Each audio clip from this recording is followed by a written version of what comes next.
From Hollywood, the Hollywood Radio Theater.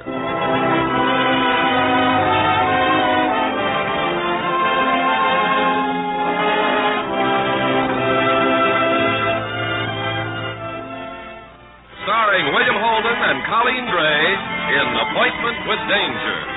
Ladies and gentlemen, your producer, Mr. Irving Cummings.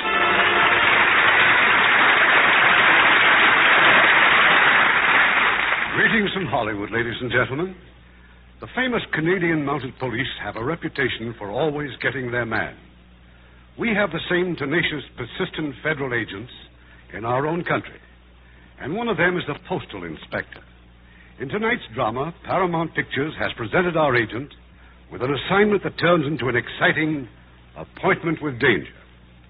And as our stars, we have that popular actor, William Holden, and playing opposite him, lovely Colleen Gray.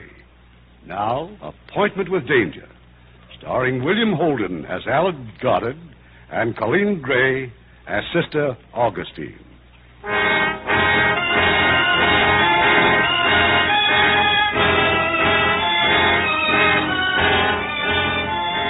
The United States Post Office is the biggest business in the world.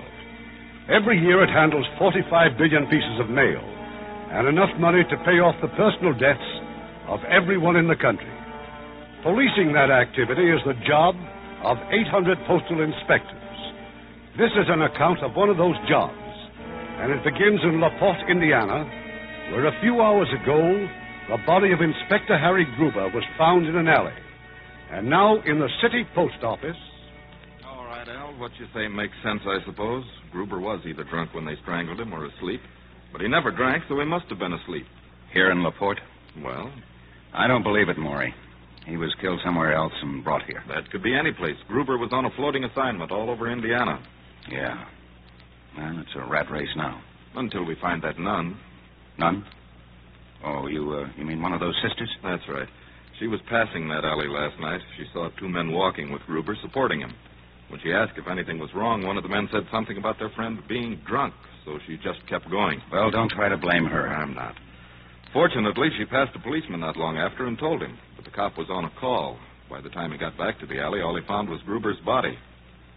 Mm-hmm. What about that nun? Where is she? We don't know. The police have checked every nun here in LaPorte.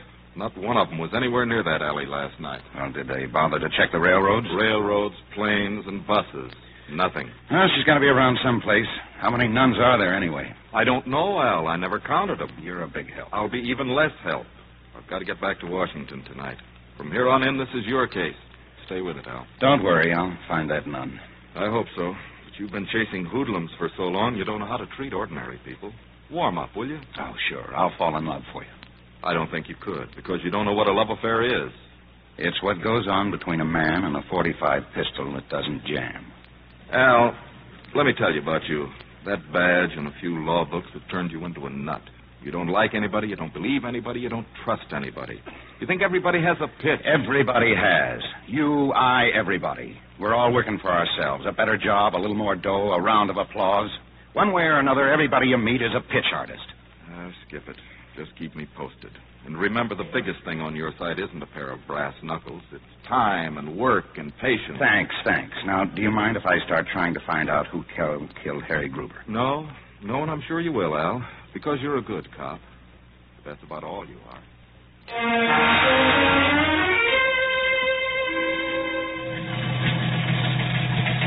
A turn from Goddard. Have lead on nun.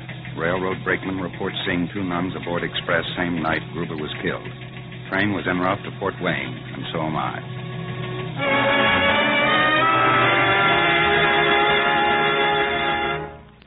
Mr. Goddard, the Mother Superior said you wanted to see me. I'm Sister Augustine. I've been looking for you for 3 days, Sister. I'm a post office inspector. Oh, how nice. I'm here investigating a murder. Oh. Well, I'm sure we wouldn't know anything about that. This is a school, Mr. Goddard, an academy. Yes, I know. I followed you here from LaPorte to Fort Wayne and now back here. But that's not important. What is that last Tuesday night you saw 3 men in an alley in LaPorte. Well, yes. Yes, I did. But you were on a train, weren't you? Why, that's remarkable. How did you know? Because I checked the bus lines and the airlines and the railroads. You were on a train that doesn't even stop at La Porte. Well, it certainly did on Tuesday night. There was a tie-up of some kind just outside the freight yard. The train stopped, and the conductor said we'd be delayed at least a half hour, so I got off. Why? To get some medicine at a drugstore. Sister Paula, I was traveling with her, wasn't feeling well. Well, neither was the guy in the alley. He was dead. A government agent named Harry Gruber. Oh, how terrible. Did he have a family? What's the difference, sister? He's just as dead either way. Really, Mr. Goddard? The point is, could you identify either of the men who were in the alley with him? Well, one of them, perhaps. He was rather pleasant. He told me the man was intoxicated. Look, would you mind coming with me and checking the police files? They have quite a collection of pictures. Oh, I couldn't, Mr. Goddard. I have classes in 10 minutes. Sister, it's your job to go down there. Isn't there someone else you can get? Even if there were, you should know better. Letting someone else do your job is a design of the devil. I'll see, Mother Superior. You're right about letting someone else do your job. That was merely a quote. Well, whoever said it is very true. It's from the writings of Martin Luther. Oh? From his earlier writings, I imagine. I'll be back in a moment, Mr. Goddard.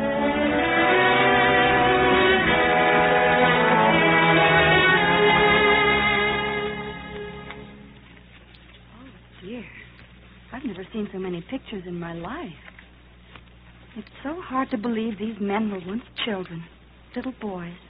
Nice little boys, too. I'm not so sure how nice they were, even as little boys. They just didn't get the proper training. This one did. It says here that he studied to be a carpenter. Then he murdered somebody with a hammer. Mr. Goddard, I don't think that's the least... Oh! Well? This one. I think that's the man I saw in the alley. Yes, I'm sure it is. George Soderquist, huh? Oh, let me have that card. Sergeant. Find anything? Fellow named Soderquist. You know him? No, afraid not. What's his record? 3 arrests, armed robbery, 1 conviction. Last known to be in Gary, Indiana. I'll put a call through to Gary right away. I'll give him a rundown. And also, tell him I'll bring Sister Augustine as long as an identifying witness. Oh, I'm afraid the church authorities would frown on that, Mr. Goddard. If we can't find Soderquist, don't worry. I'll have you back here in no time. I'll have Washington contact your bishop. Meanwhile, Mr. Goddard, I'm returning to my classroom. You do that, sister. I'll pick you up as soon as I get an okay.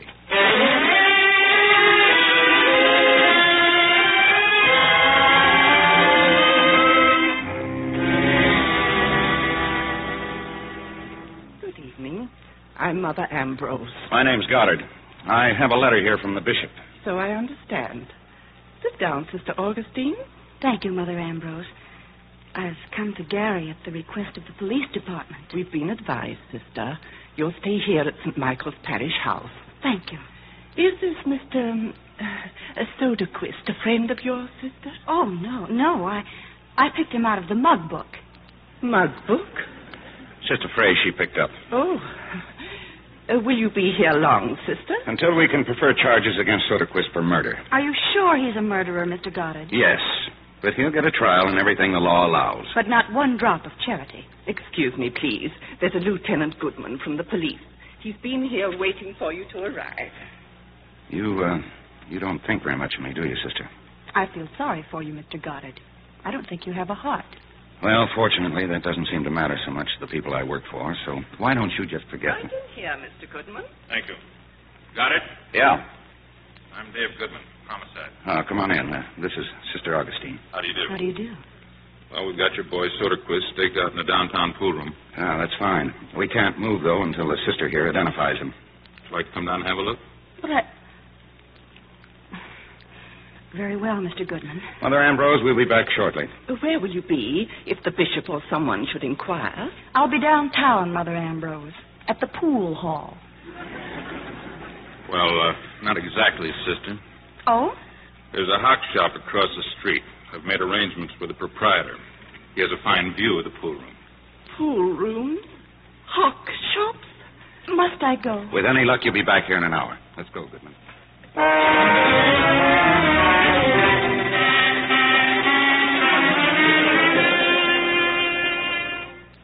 Better take another look across the street, sister. We've got to be certain. But I've told you he's the man. The one wearing the coat. That's Soderquist, all right. Well, whoever he is, he's the man who spoke to me in that alley in La Porte. And now I'll go back to the Parriage house if you don't mind. Just a minute. That man with him, what about him? I don't know. He may be the one who was with him in Laporte, but I'm not sure. The pool room's a known hangout for hoodlums, got it. He may have a record. Yeah, let's find out. Is the tail still on Soderquist? Sure. Is that all, then? For now, yeah. I'll take you back to St. Michael's. No, please. You're going to be busy. I'll just get a taxi down at the corner. It's no trouble at all. Alone? Well, I don't think you should... Good night, gentlemen.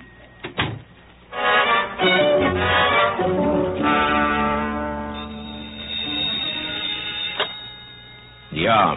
Earl? This is Vegas. Well? We're in trouble, Earl. 5 minutes ago, I'm driving down to meet Soderquist at the pool room.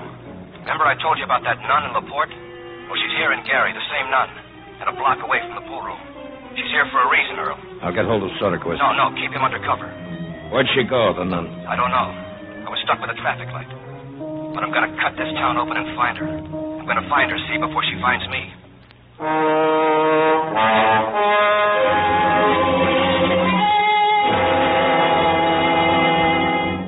You might just as well stay here at headquarters, Goddard. I'll be bringing in Soderquist any minute now. Yeah. Say, you know this town, Goodman.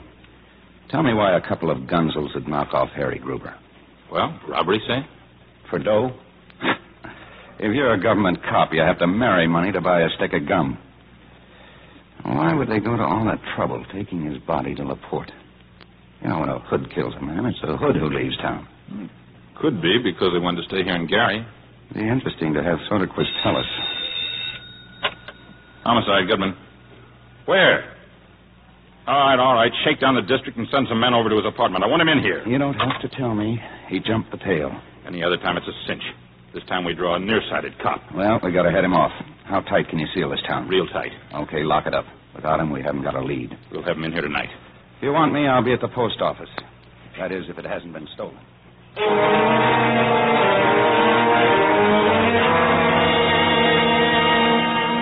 Well, I can tell you this much, Goddard. I've been postmaster here for 10 years, and all that time I've never known Harry Gruber to do anything but hit town and make a routine check. But this time you say he suddenly became interested in 3 of your truck drivers. Well, yes. These are their photographs. Gruber sat here and brooded over those files all one afternoon. I don't know for sure, but I'd guess it had something to do with the transfer of money between the 2 stations. What 2 stations? Well, here in Gary, we have 2 railroad stations. On through shipments, we transfer from one station to the other by mail truck. Big shipments? The one from Cleveland's a Lulu.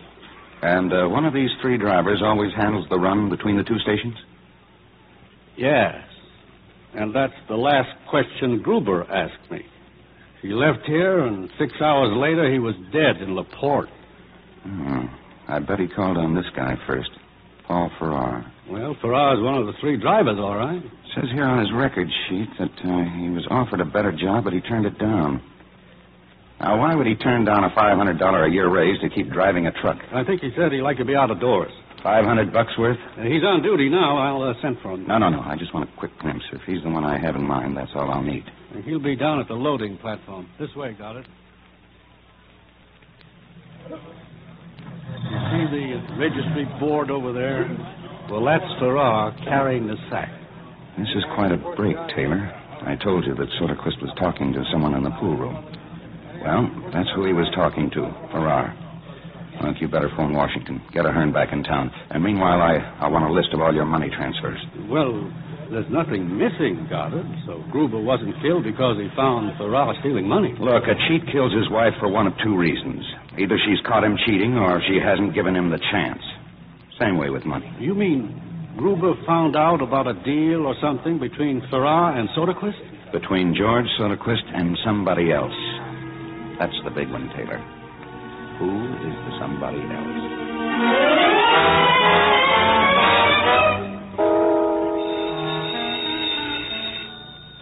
Now on. Regis. Stay where you are, Earl. I'll be there in 10 minutes. The nun, you found her, huh? Yeah. A place called St. Michael's School. Well? Not yet, Earl. But I got a way to do it. Sometime early tomorrow morning.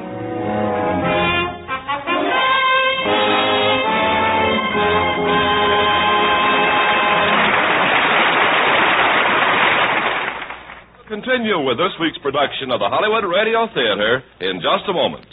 Make a friend, and you make an ally. There's a thought for you to keep in mind, as many another American has. Take the famous all-Negro basketball team, the Harlem Globetrotters. As unofficial ambassadors, in 1 year they played ball before more than 1 million people on 4 continents. In Rio de Janeiro, they entertained crowds of from 30,000 to 50,000. During one summer, they toured Europe and Africa, chalking up another 600,000 fans. In 1952, they celebrated their 25th anniversary as a team by circling the globe. Yes, sir, the team organized by Abe Saperstein really gets around. And their exhibitions have been more than just a demonstration of American basketball. They've been a lot more. The team is a living example of American fair play and sportsmanship, in and out of uniform. Abe Saperstein now carries a letter which reads in part, "The Harlem Globetrotters have proved themselves ambassadors of goodwill. On any future tours, please call on us for any help we can give." And the letter is signed by the United States State Department. In being ambassadors of fair play, the Harlem Globetrotters prove that by helping others, you help your country. Now our producer, Mr. Cummings. Act 2 of Appointment with Danger, starring William Holden as Al Goddard and Colleen Gray as Sister Augustine, with Dan Riss as Ahern.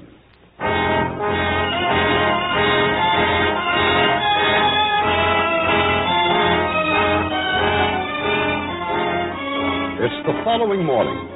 The man called Regas has entered a third-rate hotel and gone directly into the manager's office. Well, what about the nun? She got lucky. Makes sense, Regas. They're fixing the roof of the school. Tile, big hunks of tile. Yeah. So accidentally a big piece of tile falls down just when she's walking past. And like I said, Earl, she got lucky. Well, I'm glad she did. You get Soderquist? He's upstairs. You know, you're making too many mistakes, Regas. Killing Gruber was a mistake. It happened. Now, forget about the nun. We may never hear from her again. Soderquist will hear plenty from her. Let the police call out for him. You sure she can identify him? And what about you? No. But Soderquist can identify me. Well, we've got to get him out of here. Then we'll think about that nun, huh? In case she did I said forget about it. I'm still running things. Remember that. Earl, if they ever get me in the back room of police headquarters, I'll remember it fine. Come on, Regas. Let's go out and see George. Hi, Earl. Regas. Sit down, fellas. How about a cup of coffee, huh? I got rules in this hotel, George. No hot plates. It's a fire hazard. What? Oh. I fixed the room up pretty good, huh? You got to get out of here, George. You see, you've been identified by that sister. You don't know for sure. You told me you didn't know for sure. We can't afford to take a chance, you know that. So you better go to St. Louis for a while. St. Louis? I don't even know anybody in St. Louis. You're not going there to run for office, you know, George. You're going to protect yourself and us. Come on, let's start packing. I'll help you. No, I'm not going. I told you I didn't want to go. You know what's coming up. You'll be taken care of. How do I know? Because I say so. Earl, listen to me. That's the most money I ever heard of. If I'm dealt out now, I don't have a prayer. Start packing, George. I'm not going. I'm staying here until it... Regas, no. What did I ever do to you?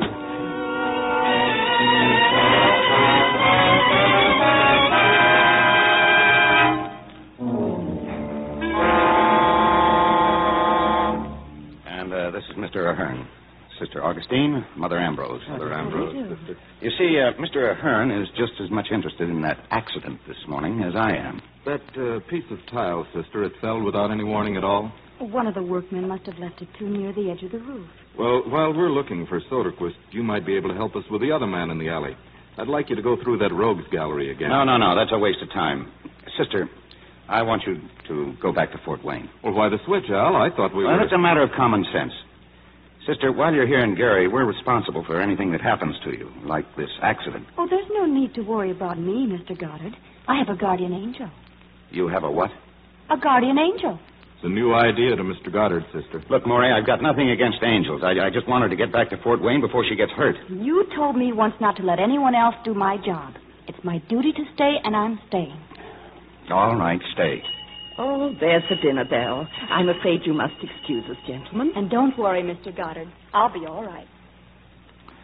What would happen Maury, if we put the screws to Farrar? No, you'd blow the whole thing, so don't try anything fancy just because you're worried about that nun. I'm not worried about her. I just want to find some quick way to shake up Farrar and to find Soderquist. Forget the quick ways. You just stick to straight police work. Come on, let's get out of here. Oh, by the way, Al. Yeah? The nun. What's her pitch?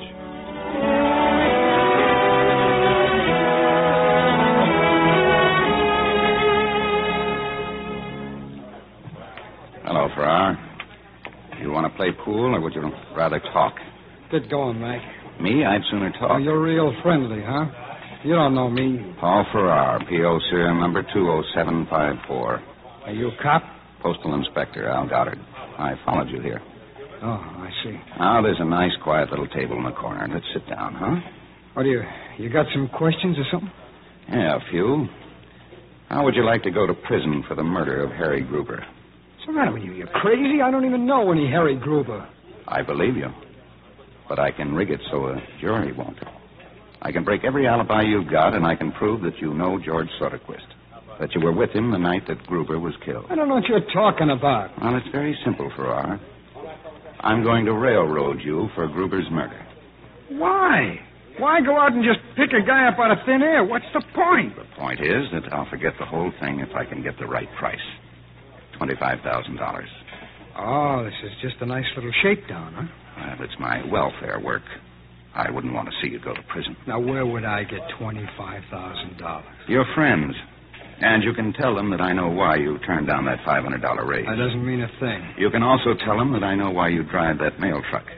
Because if you don't, all their plans for that robbery go right out the window. Look, I don't believe any of this. Not about Soderquist or the robbery or this shakedown. I don't even believe you're a cop. Then check around. Meanwhile, I'm at the Park Hotel. Talk to your friends, Farrar. And get that money.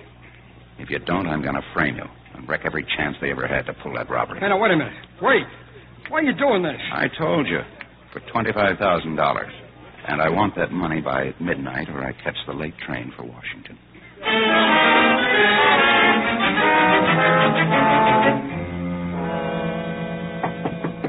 Yes?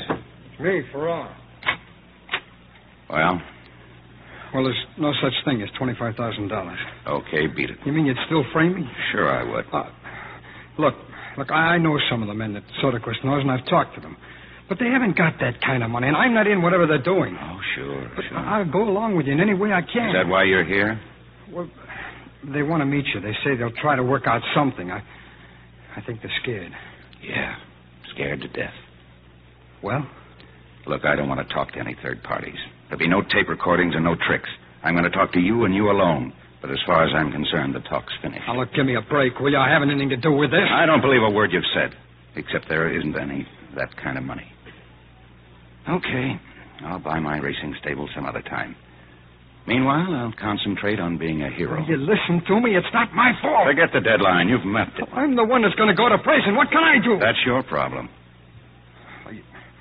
You're still going to take that train to Washington? Sure. Yeah, why not? Get going, Farrar. Get out of here.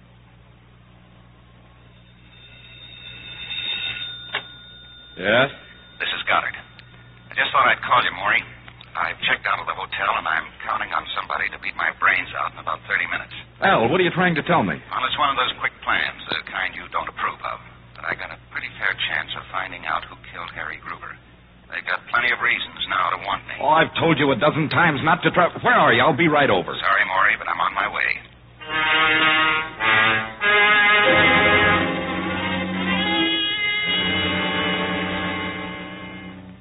Well, you're waking up, huh, Mr. Goddard? How do you feel? Oh, great. You better keep the ice bag. It'll keep the swelling down. I'm some nursey, huh? Do you mind telling me just where I am? Oh, sure. 4th floor, Compton Hotel. Your friends are waiting for you. Oh, fine. They were real glad to see me. They met me at the railroad station. Well, who are you, honey? Me?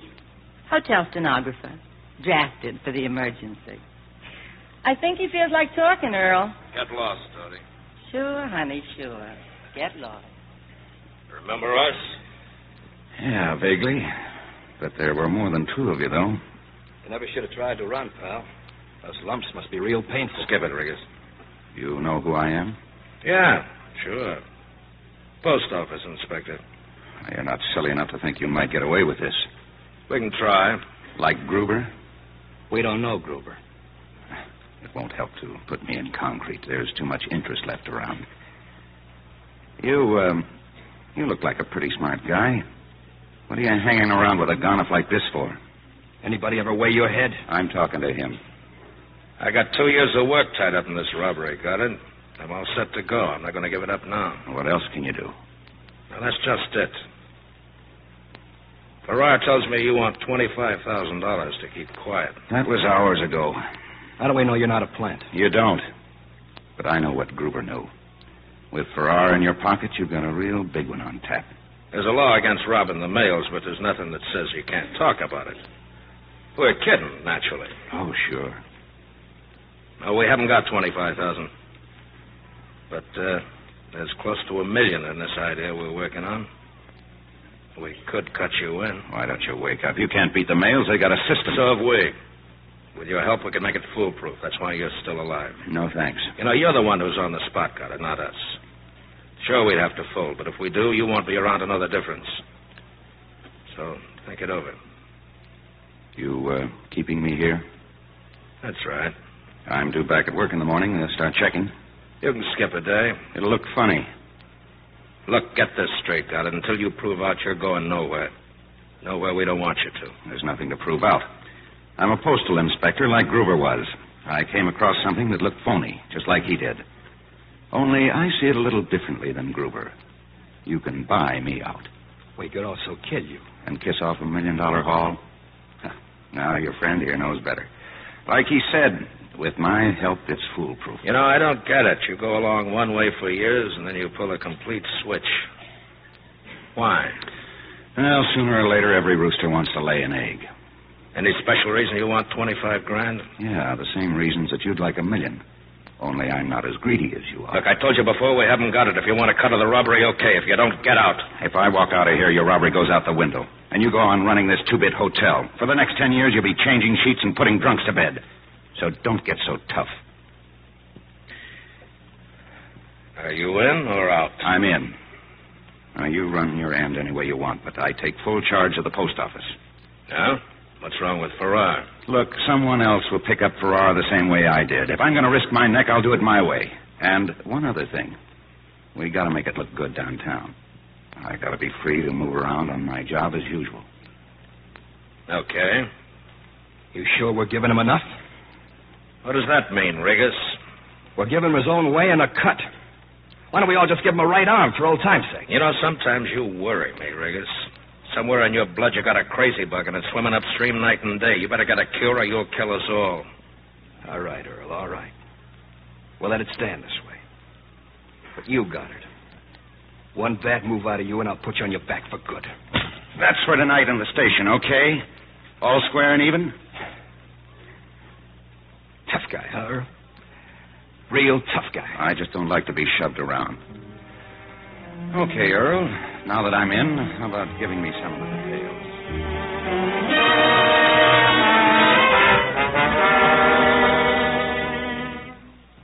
But where are you, Al? Where are you phoning from? Drugstore near the Compton Hotel, my new address. You all right, huh? Yeah, I'm all right. Now listen, Maury. We were right about the robbery. It's $1 million reserve stick-up. How'd you find out about it? Well, one thing led to another, and I agreed to help them. Help them? You know what you're saying? Now, don't worry. I'm not going through with the robbery. Now, look, get a rundown on these two names. Earl Bedecker and Joe Regas. How long before the robbery? Oh, maybe 10 days. Enough time to shop on Gruber and get out with my skin. Now, if we could only tie in Soderquist, we'd have... I'll call you back. Hello. Hi. Remember me? Ah, yes, my favorite nurse. What are you doing out? Can't you phone from the hotel? Can't you? Oh, I don't want to use the phone. I'm just buying some new records. You like pop? I think I'm starting to. Well, I got some new ones here. Come on back to the hotel. I got a record player up in my room. Ah, I'd like that fine, Dodie. But what about Earl? Will he be there, too? Earl don't ever have to worry about me. But what about me? You think Earl has to worry about me? That's something I wonder about. Coming, Mr. Goddard? Or do you have to make another phone call?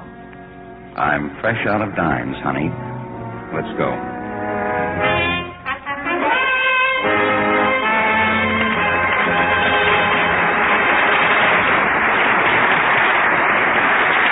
Act 3 of the Hollywood Radio Theater will continue in just a few moments.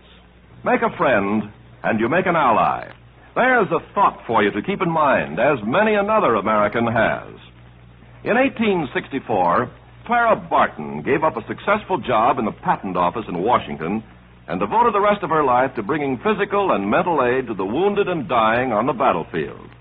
At first, it was the soldiers of the American Civil War. But when the war ended, she was forced to go abroad to recuperate from nervous exhaustion. While she was in Switzerland, Napoleon declared war on Prussia. Clara Barton was urged to return to her own country, but she refused. She felt it was her duty to remain in Europe and help the wounded of this new war. It didn't make any difference to her if they were French or Prussian. She didn't ask the nationality of the sufferer when she stopped the flow of blood from a soldier's wound. In spite of many inconveniences and hardships, she traveled across the rugged German countryside to reach the Prussian front lines. But there she was told that the only way she could be allowed into a frontline camp would be as a prisoner of war. Clara Barton agreed, and as a prisoner until the end of the war, she continued to do her work with the wounded Prussian soldiers. After the war, she remained in Europe to help the defeated French. When she sailed for home in 1873, grateful Europeans bestowed on her many medals of honor, including the Gold Cross of Remembrance, the Jewel of the Red Cross, and the Iron Cross of Merit. Once again, an unselfish American had discovered that by helping others, you help your country.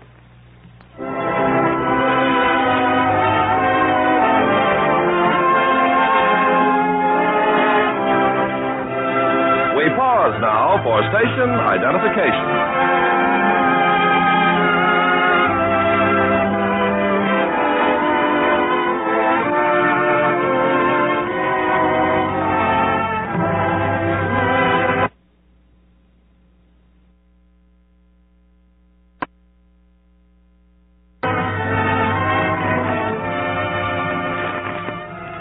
Act 3 of Appointment with Danger, starring William Holden as Al Goddard and Colleen Gray as Sister Augustine, with Dan Riss as Ahern.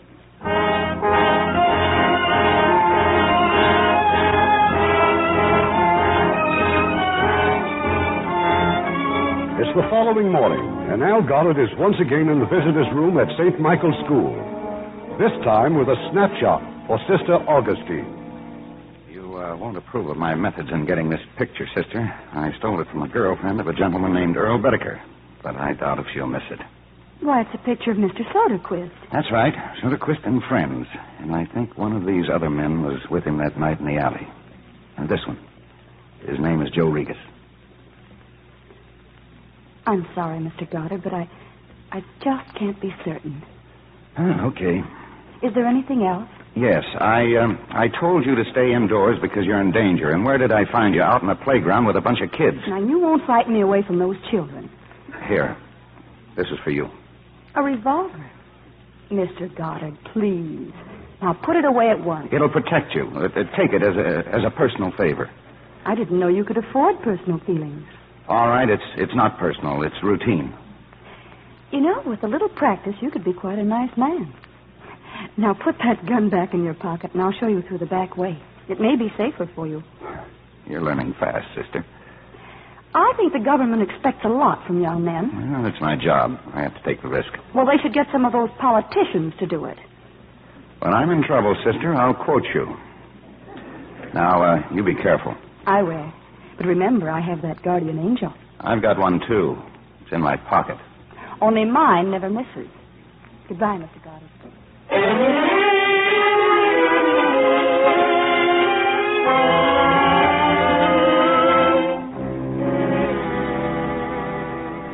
You sure you know what you're you're doing, Al, coming here to the post office? Part of my deal with Bedecker is to keep acting like a cop. Relax, it's okay. Well, what's this big news you mentioned on the phone? Bedecker's changed his mind. He's moved the date up. They've set the robbery for tomorrow afternoon. Tomorrow was going to be a week from tomorrow. If he suspects anything, I can't figure out whether he does or not. Well, there's one thing for sure. He's set on tomorrow, and I can't stall it. And he's found a perfect flaw. The reserve shipment from Cleveland to Logansport. A flaw? Yeah. There's no through train from Cleveland to Logansport. The money's transferred from one train to the other right here in Gary. Yes, but it's protected all the way by armored trucks and machine guns. All except that 7 minutes here in Gary. It travels from one station to the other in a single mail truck. One man and a .45 pistol. It's a great scheme. So you had to tackle the whole thing by yourself? Well, this time I did. Because you got soft-hearted about a nun? Look, she's our star witness to Gruber's murder. We've got to protect her. All right, you've got a badge. Why don't you arrest me for perjury? How can I? It's the first time I've ever liked you. Look, we've got to find Soderquist. We have found him. You what? Soderquist is dead, murdered. Goodman's men found the body early this morning in the canal. You boys keeping secrets or something? Oh, now take it easy. Take it easy? The Gruber case blows up in our faces. Look, I had to wait till I talked to Washington. Oh, fine, yeah. Now I suppose they want us to go ahead with the robbery. We've got nothing this way that would last 5 minutes in court. We'd get them on a charge like that, and one of them will break on Gruber. Well, can you think of any other way? Okay, I'm going back to the hotel. Just bail out in time, you hear me? Yeah, sure. I hear you.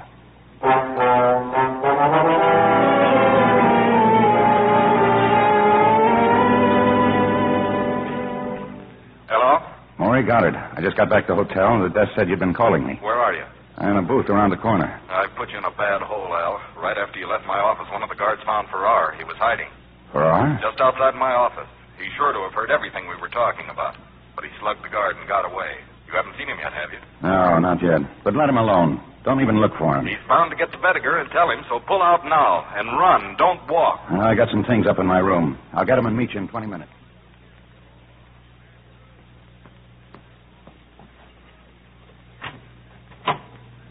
Oh, we've been waiting for you, Al. How you doing, Inspector? What's wrong? Why, who says anything's wrong? Nobody, but I opened my door and find you here, so... We've been waiting for you, that's all. Now, let's get moving. Where? What's this all about? Just a final check of the plans. We're driving out to the shack. Cronin and Gunner will meet us out there. Now? Now, pal, now. You got a face a foot long. You just lose your best friend? I'm my best friend. That's what he means. Come on, let's get started.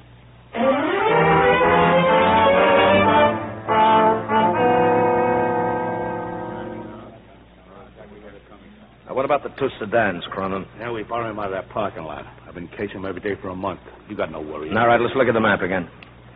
Now, at the end of 4 minutes, the mail truck will be right here. That's point A. We've been through this 100 times. We'll go through it again. It's what happens after we grab the door that bothers me. It's simple. We turn west off the boulevard to point B. We switch the cars, and then we... Sit down, Goddard. Sit down. Earl will answer. Hello. All right, Doty, what is it? I don't want him out here. You what? Okay, thanks. Farrar called Doty. Anything happen? I don't know. Farrar's coming here? Yeah, that's right. He's on his way. I told him to stay away from us. All of us.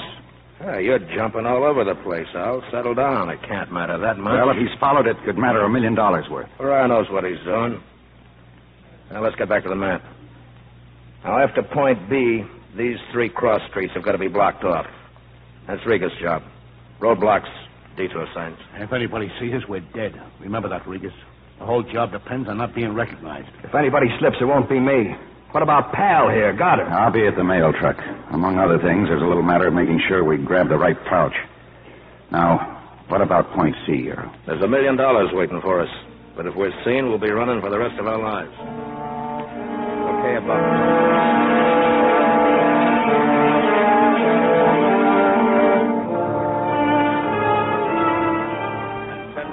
We'll be back here at the shack. We'll make another switch of the cars, and then we'll be... Earl, I got to talk to you. Put down the gun, Goddard. What are you doing here, Farrar? Well, it's about tomorrow, Earl. I got to make sure. Hey, what's he got to go point a gun at me for? Maybe we ought to rent you a memory. Earl told you to keep away. After this thing happens, the town's going to be flooded with federal men. We're all going to be in a spot, so the first guy who talks is going to get a headache he can't cure. You understand, Farrar? Yeah, sure. Anything else, Earl? No, let's break this up. I'll drive back to town with Farrar. But why can't You heard him. The next time you want to see me, phone the hotel. Let's go, Farrar. I don't trust him, Earl. That punk Farrar. He's scared. He'll do what he's told. Like Soderquist? Soderquist was scared, Now, too. no more of that stuff. I've had enough of it. Look, our luck's gone bad, Earl. It went bad that night in the alley. Stop thinking about that nun. You want to know why I think about her? Because I'm hot and you're not. And sometime years from now, maybe when the rest of you are all scattered, somebody's going to tap me on the shoulder. That's why I think about it. Yeah, but you're clear. Soderquist is dead, and you say she never even saw you. Yeah. And sometimes I believe that. Sometimes for as long as 2 or 3 minutes at a stretch. Just watch how and where you drive, Farrar. There's a gun in your ribs. You behave yourself, you keep away, and you might get off with 5 to 10 years. 5 to 10? Oh, thanks. That's sure going to help with my love life. It's more romantic than being dead. Now, drop me off at the hotel.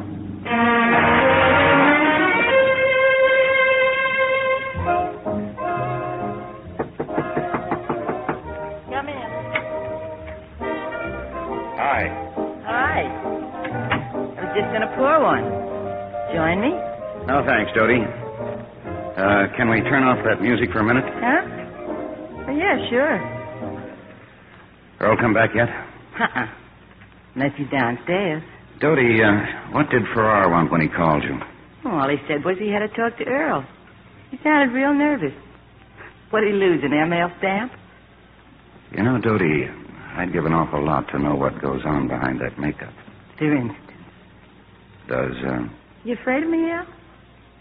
Does Earl ever get jealous? He understands.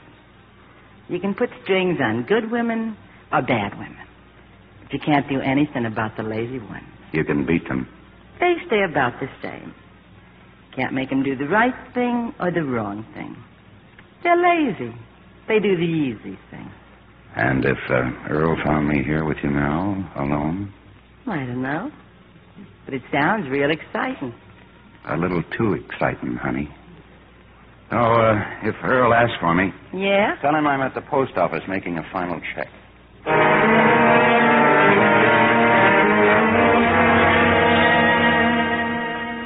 It looks like we're set, Al. Goodman's bringing his boys here tomorrow afternoon at 4 o'clock. And that'll give you over an hour. Okay. Now, just tell him to be careful. I'll be riding in the hold-up car. And don't close in until we're all back at that shack. Now, what about Farrar? Goodman's tailing him. He'll pick him up at noon tomorrow. He'll be safer in jail. I'll keep him there. Bedecker doesn't want him around either until it's all over. Where do you go now, Al? I'll back to the hotel by way of St. Michael's School. So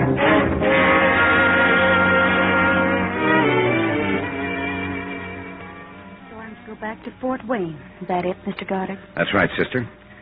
Police matron will stop by tomorrow afternoon and go with you. There's nothing else that I can do? Well, with Soderquist dead, I'm afraid you're out of it. I haven't been of much help, have I? Goodbye, Mr. Goddard. I'll remember you in my prayers. Thank you, sister. If you haven't anything else, at least now I've got a good lawyer.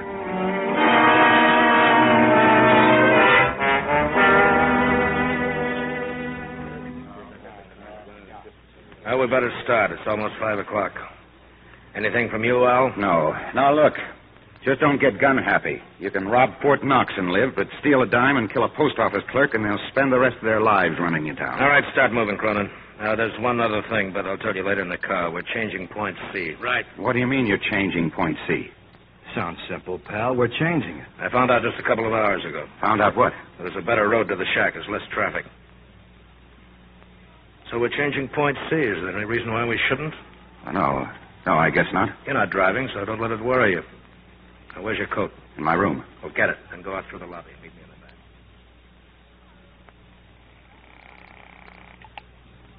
Inspector's office, Ahern. I'm phoning from my room, Maury, but there's no time, so don't ask questions. Go ahead. They've just changed point C.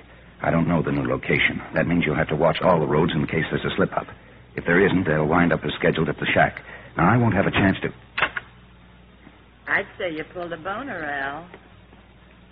I'd say so, too, Dodie. I heard what you just said on the phone. Might help if I hadn't been with Earl for so long. You going to tell him? If I told him, he'd have to kill you. That'd make me, what do they call it, accessory or something? And you don't love anybody that much. Not 25 years worth. I'm a loser either way. Suppose they get away with all that dough this afternoon. Be wearing mink coats and hideouts and hamburger joints. Living on the run till they catch up with Earl. Well, at least you read the book. What are you going to do, Dodie? When you walk out, I'm going to pack my bag and leave. I'm going to forget names and faces and what's going to happen to all of you in the next hour or so. They can still get you for withholding information.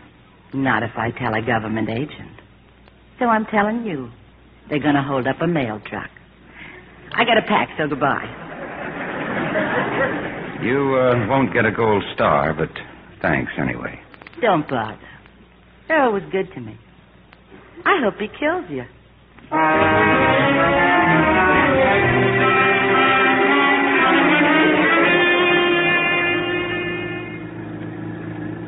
Calling car 73. Calling Inspector Ahern. This is Goodman calling car 73. Come in, Goodman. They pulled the job. Everything is scheduled except Regas. Regas, what about him? We followed his car from 4th Street. He's gone to the railroad station. He could be skipping town by train, but it doesn't make sense. Forget Regas. Stick to your schedule. Right. See you later at the shack.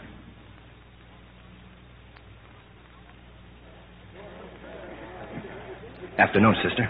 Good afternoon. I'm from the police department. We'd like to talk to you. But I thought I was to go back to Fort Wayne. Yeah, sure, later. Well, if you think you need me. Oh, the matron. She's getting our tickets. I'd better go and tell Now, look, her. there isn't any time. My partner will tell her. This way, sister. My car's just outside.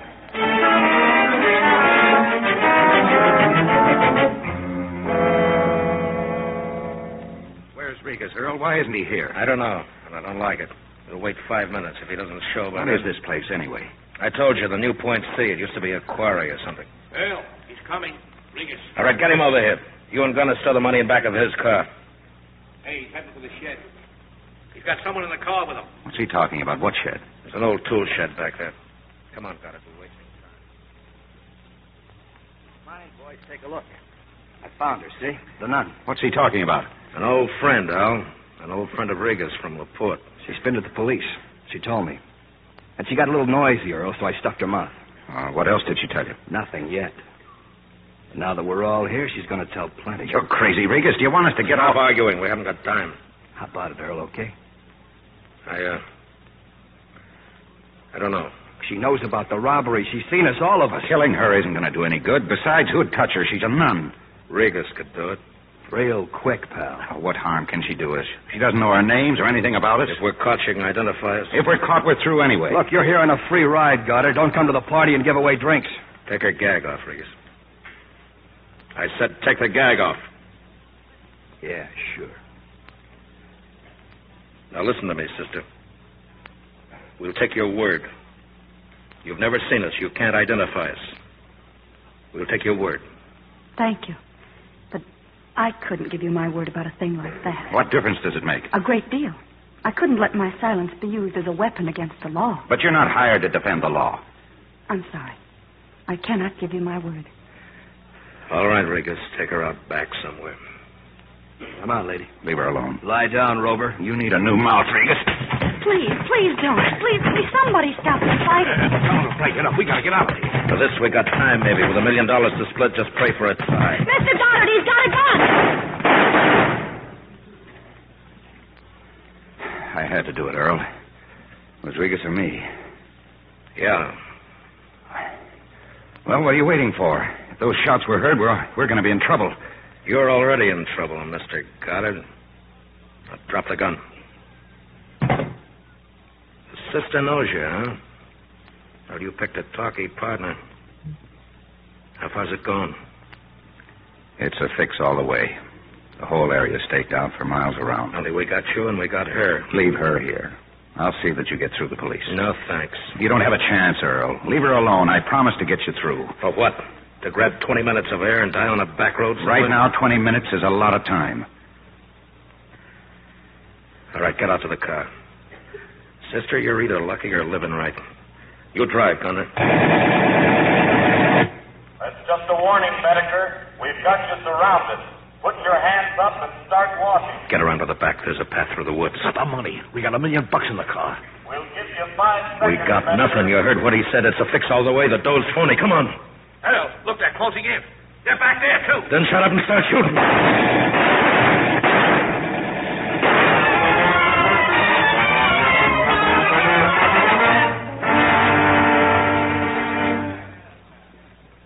I'm Lieutenant Goodman, Bettiger.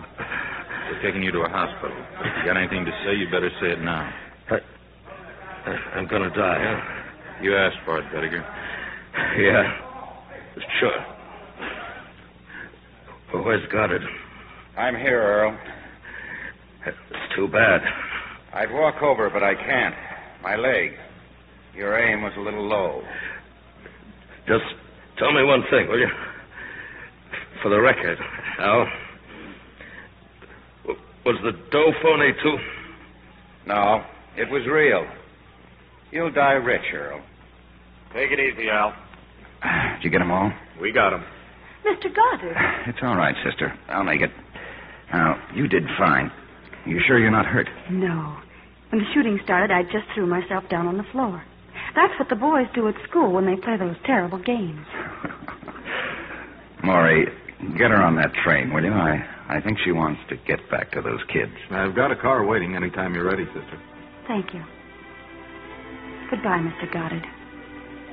God bless you. Well, for once you were right, Maury. Somebody who doesn't have a pitch. Al, if you stay with it and work real hard, one of these days you're going to qualify for the human race. Thanks. I may join at that.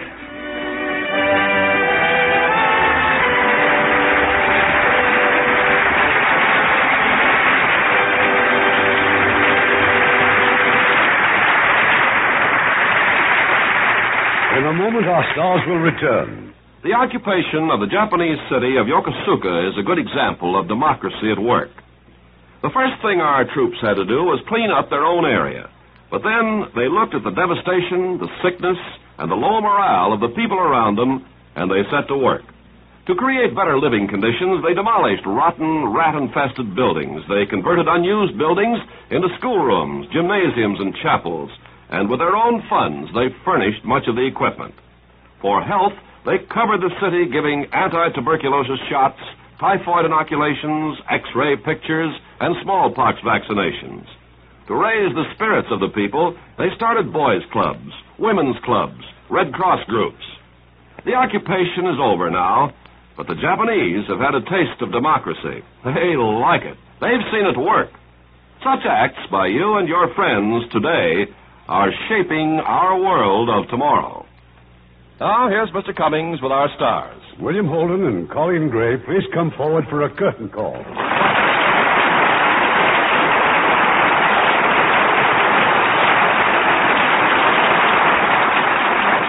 Bill, have you ever had a real appointment with danger?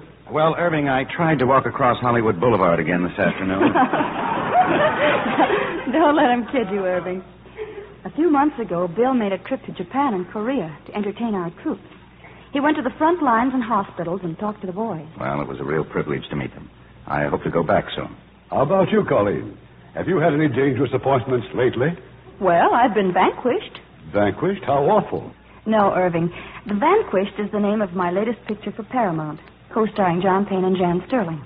It's packed with danger and excitement. Now, really, Colleen, if you want to plug your picture, why don't you just come out and say it like I do? All right, so go ahead. Stalag 17. Hey, Bill, watch your language. You remember Stalag 17, Colleen? It was one of the funniest plays on Broadway, and it's Bill's latest for Paramount. Of course. Now tell me, what's the latest, Irving? A beautiful love story with a perfect setting. The romantic countryside of Italy. It's Paramount Pictures' moving and sensitive drama of September Affair. And starring in their original roles in this unforgettable romance will be Joan Fontaine and Joseph Cotton. Well, we'll be looking forward to that one, Irving. Good night. Good night. Good night. And you have a possible return soon.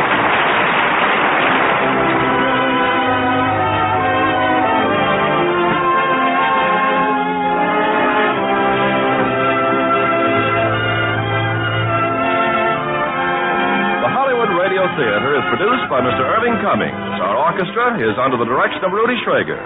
This is Ken Carpenter inviting you to join us next week at this same time for another presentation of the Hollywood Radio Theater. Hollywood Radio Theater is a presentation of the United States Armed Forces Radio Service.